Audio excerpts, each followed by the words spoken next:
G Jayasurya Nandikotkur. ధన్యవాదాలు అధ్యక్ష. ముఖ్యంగా నందికొట్కూరు మున్సిపాలిటీకి సంబంధించి తాగునీటి సమస్య చాలా అధికంగా ఉంది అధ్యక్ష.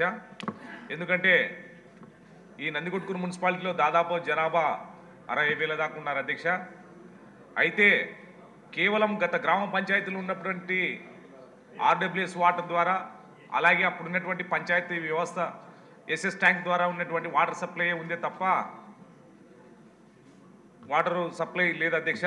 అయితే 2019లో AIB కింద మన గౌరవ ముఖ్యమంత్రి శ్రీ నారా చంద్రబాబు నాయుడు గారు, అప్పుడున్నటువంటి మున్సిపల్ శాఖ మంత్రి నారాయణ గారు 109 కోట్లకు SS ట్యాంకు అలగనూరు రిజర్వాయర్ నుంచి 2 TMCల వాటర్ సప్లై చేసేందుకు పట్టణానికి తాగునీటి అవసరాల కొరకు